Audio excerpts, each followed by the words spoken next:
I rung in New Year's Eve by cracking into a creme brulee.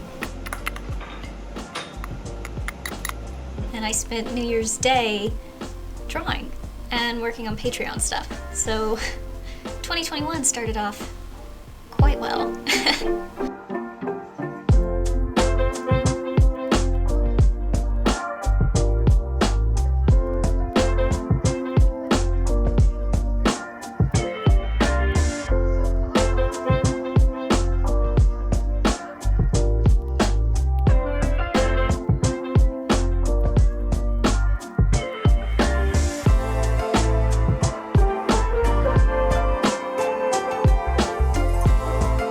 Hello.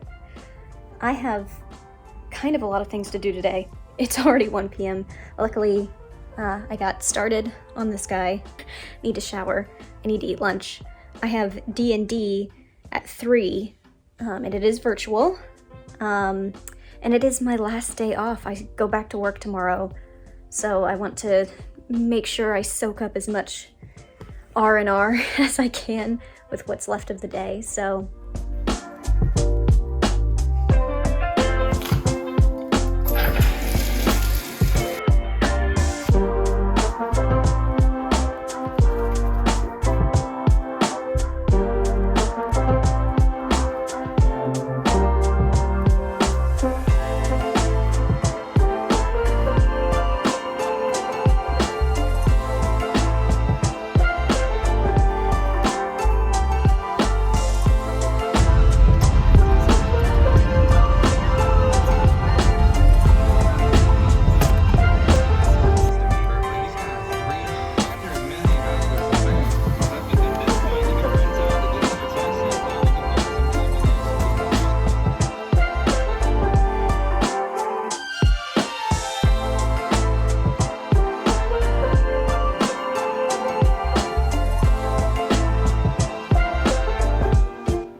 welcome back, Georgia.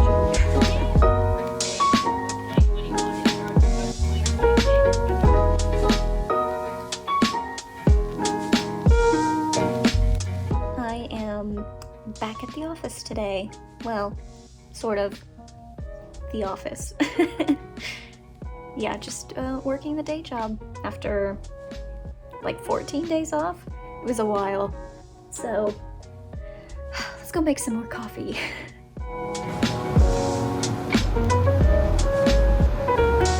Does anybody else microwave their coffee? I like it to be really hot. Okay, I have coffee. God, I love coffee. I just made a purchase, which was good and bad because I'm technically doing a no spend, which is where I try to go an entire 30 days without spending any money, with the exception of bills. I just spent a lot of money, but it's a good purchase and it's something for Patreon and No Renard and Oak Antony in general. I bought myself a Cricut, one of those die cutting machines, so I will be able to make my own stickers. I'm so excited. So I'm going to be getting that in the mail in a few days, and I'll set that up. And I think I'm going to add that to my Patreon reward tiers. Yay!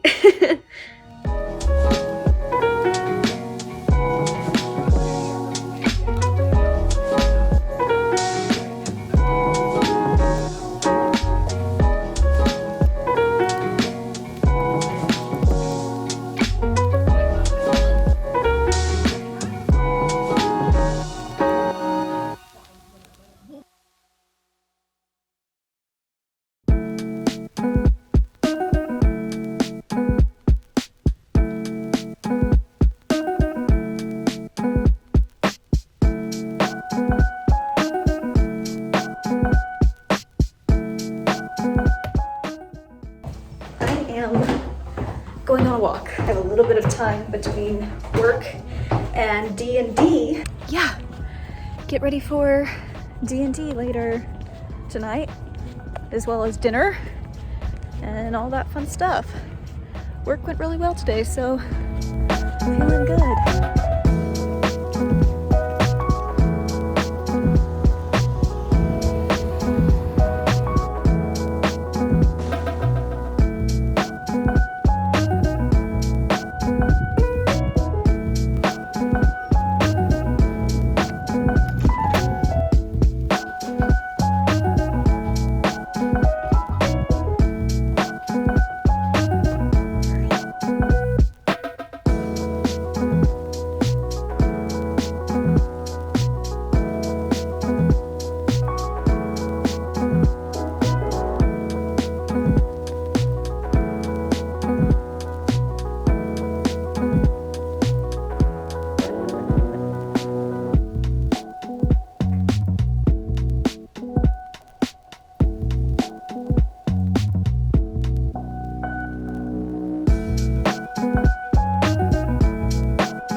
Hi, I wanted to hop on and detail really quickly how I learned how to draw, since that seems to be a pretty prominent question people have for me and for artists generally online.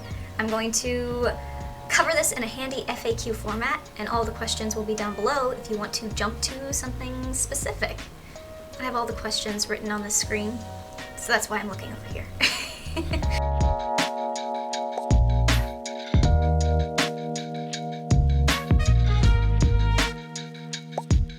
Number one, when did you start drawing and when did you start taking drawing seriously?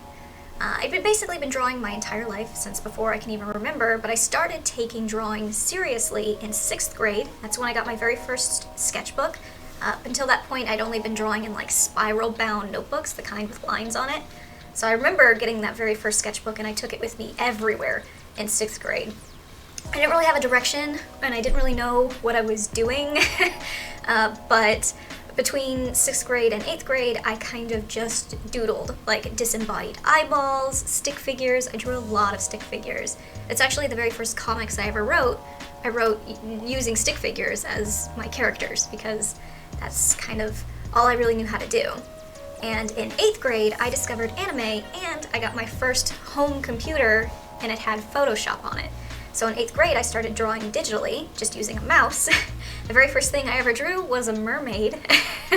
And I just experimented with Photoshop and I discovered the dodge and burn tools. So that's what I used to color said mermaid, and she looked like a friggin' banana, but I was so proud of her.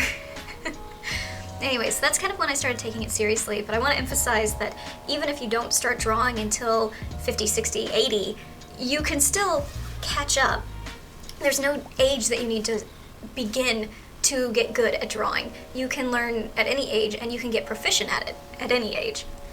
The next question, I've never drawn in my life. How can I get started? Drawing is just a matter of time and effort. It's not an innate skill. I will die on this hill. You just start the way I did in 6th grade. Just get yourself a sketchbook and a pencil. I'll link my favorites down below. They're not affiliate links because I don't have those yet. but if you want to get started, that's a good place to get started. And once you have that sketchbook, you start doodling the way I did in 6th grade. Start anything that you find interesting that you want to try to draw, try drawing it. And it's not going to be perfect. In fact, it's probably going to frustrate you. But that is part of the drawing process, is being frustrated by not being able to draw something.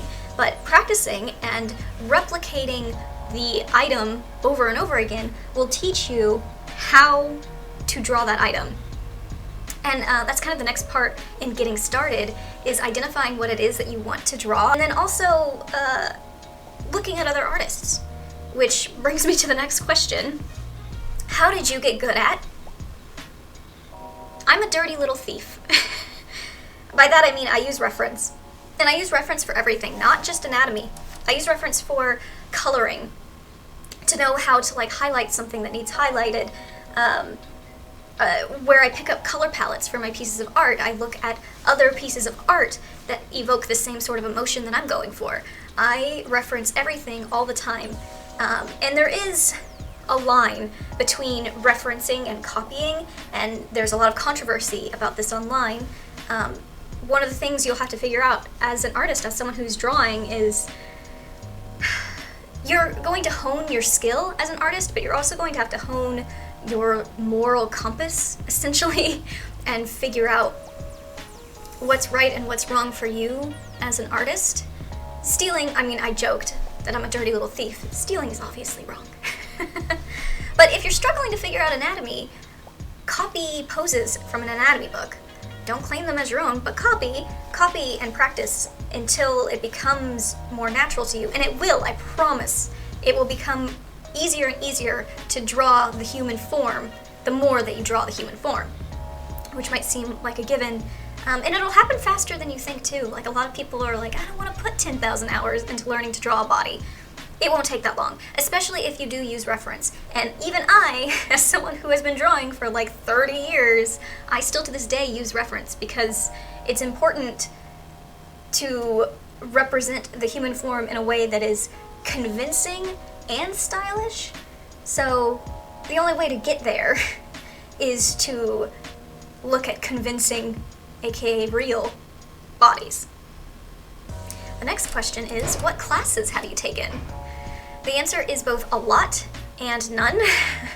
A lot because I was an art major at university. I actually majored in sculpture, not drawing, but I was required to take drawing classes as part of my graduation requirements. So I took some, but I'm gonna be honest that you don't need drawing classes. Life drawing classes specifically are pretty useful because you get to see bodies in like a 3D space, and you can kind of, it'll inform your knowledge on like why there is a fold right here on a person's body. That fold is here because there is an extra bit of form right here on the other side. That sort of thing. But it's definitely not mandatory, so if you can't manage to do that, it's fine. And you'll probably see a lot of people recommending like online classes, stuff like Skillshare, and I will say there are worse ways to spend your money. I personally have never used any of them and probably won't unless I'm like gifted something. I'm not saying they're not beneficial, but again, not necessarily mandatory to learn what you need to learn. The way you learn is to become your own teacher, and that's what I did. That's how I learned to draw the way that I draw today, is I am almost entirely self-taught. I became my own critique partner. So there's a difference between criticism and critique. And criticism is when you look at your art and you go, God, that's disgusting. This is just bad. Just don't get me wrong, I still do that. I do that all the time. But critique is looking at that art that you think is disgusting and figuring out what's wrong with it. Like, oh, this head is way too big for this body. And internalizing that and thinking, well, next time I draw, I will be mindful of making sure that that head fits the body. You can do the same. You can figure it out. Trust me. Next one. Can you teach me how to draw? Sure. Let's go. Let me break down my drawing process in 10 steps. Number 1, I figure out what I'm going to draw. This is just brainstorming. This is me in the shower washing my hair thinking about what cool thing I would like to draw. Number 2, I research things related to that idea. If I'm going to be drawing someone drinking from teacups, I'm going to look at teacups online or look at teacups that I own. Number 3, I sketch. I sketch out what I want the piece to look like. This can range from like super, super rough to already pretty refined, depending on the image that I have in my mind. And after that, number 4 is color blocking. This helps me define the composition of a piece, and it's not foolproof. There are a lot of times where I'll get all the way to the end of a piece and completely change the composition again, but color blocking at least helps with that a little bit. That's just me putting blobs of color behind my sketch, like, here's roughly what the skin tone's going to look like, and this is what I want the background to look like, and the clothes should be this color, that sort of thing. Number 5 is adjusting after that. So once I have my color blocks and my sketch, I can add details, I can adjust the composition, and figure out closer to like what I actually want this final piece to look like. And once I have all of that, I then, number 6, line art. Number 7, I refine my line art, so I'll add in some little extra details. If I figure out like it would be really cool to have this sort of flare, like if the hair twists a certain way, I'll add that in. Number 8 is coloring. So I have my line art all done. I will go in and color, oftentimes eyedropping from my color blocking before. So I'll eyedrop that skin tone and color the skin within the line art, that skin tone color. Number 9 is adding details. So this is, I like adding sparkles in almost everything I draw, so that goes in this step. And then 10 is color correction. So I will export my art from whatever program I'm using. It's either Medibang or Paint Tool Sai. Those are the two that I use almost exclusively. I'll export those into Photoshop and then make color adjustments after that. And that's it. If you want a more in-depth tutorial about my drawing, let me know, and I will include that in another video, for sure. The next question, the last question, is how did you develop your style? I did not. I actually have a distinct memory of being 15 years old. I was in high school, and I was really desperate to make a name for myself on the internet as an artist with a really powerful style. Like, if somebody saw this piece of art, they'd go immediately, oh, that's Oak Antony. That thought stuck with me for almost an entire decade. And it just didn't work for me. I'm not capable of sticking to a distinct look. Every piece of art I do is slightly different from the last. I can't help it. And fighting that made drawing less fun. So I stopped. And every piece I do now doesn't look the same, and I'm okay with that. There's something, it's really interesting, there's something identifiable about the pieces I put together, but I couldn't tell you exactly what it is because they do always look different. My eyes are always slightly different. The way I draw bodies is always slightly different. And nonetheless, I feel like you can look at my art and identify it as, oh, that's Oak. That's how I learned how to draw. You know, you start simple, just get a notebook and a pencil, or an iPad and an Apple Pencil. You know, you can do digital if you want. You don't have to go traditional, even though most people start that way. You don't have to. If you want to work digitally, you totally can. And once you have those tools, you replicate things you love, replicate things that you find interesting, and just do so over and over again until you're good at it. And to this day, I refer to the masters to figure out what I'm doing. I have a collection of art books, a pretty sizable collection of art books, and I look at them constantly as reference for the type of work that I want to put out there. I keep sticky tabs on these books. I go in and I use sticky tabs on pages that have pieces of work that I really, really like, and I will open those books up and take a look at my sticky tabs, and it almost always gives me a concept with which to work on the next piece of art, or my comic. Yeah, so I hope that's helpful. I'm gonna go ahead and go get some more work done. I've got some more stuff to get ready for Patreon, and I have to take down Christmas, so I'm gonna go do that. Okay, bye!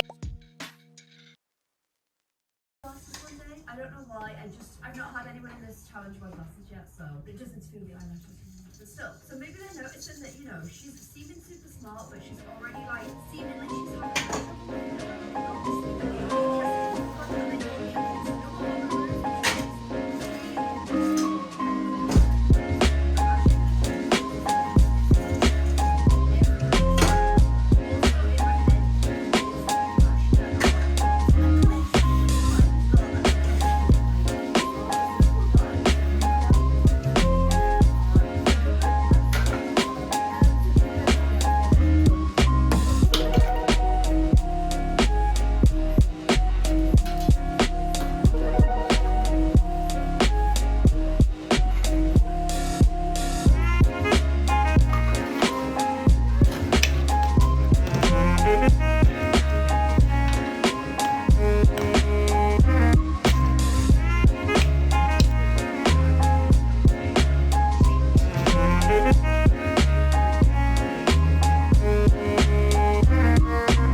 I somehow managed to get everything done that I needed to get done, and it's now 11:20, so I'm gonna go get ready for bed and wrap up this video here.